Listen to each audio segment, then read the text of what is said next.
Blake Lively has responded to Justin Baldoni putting out the raw footage from this scene in It Ends With Us. And she says she is happy that he released the raw footage because it proves what she said in her complaint. In a statement, Blake Lively's legal team said Justin Baldoni and his lawyer may hope that this latest stunt will get ahead of the damaging evidence against him, but the video itself is damning. Every frame of the released footage corroborates to the letter what Ms. Lively described in paragraph 48 of her complaint. The video shows Mr. Baldoni repeatedly leaning in toward Ms. Lively, attempting to kiss her, kissing her forehead, rubbing his face and mouth against her neck, flicking her lip with his thumb, caressing her, telling her how good she smells, and talking with her out of character. Now, he did talk with her out of character, but she did too. Restraint. Yeah, just do a little bit of restraint.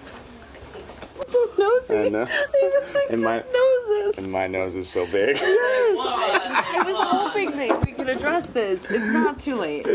They said every moment of this was improvised by Mr. Baldoni with no discussion or consent in advance and no intimacy coordinator present. Mr. Baldoni was not only Ms. Lively's co-star, but the director, the head of the studio, and Ms. Lively's boss. They also pointed out that Blake was leaning away and repeatedly asking for the characters to just talk instead of being intimate. And they said any woman who has been inappropriately touched in the workplace will recognize Ms. Lively's discomfort. They will recognize her attempts at levity to try to deflect the unwanted touching. No woman should have to take defensive measures to avoid being touched by their employer without their consent. Then they said this matter is in active litigation in federal court. Releasing this video to the media rather than presenting it as evidence in court is another example of an unethical attempt to manipulate the public. It is also a continuation of their harassment and retaliatory campaign. While they are focused on misleading media narratives, we are focused on the legal process.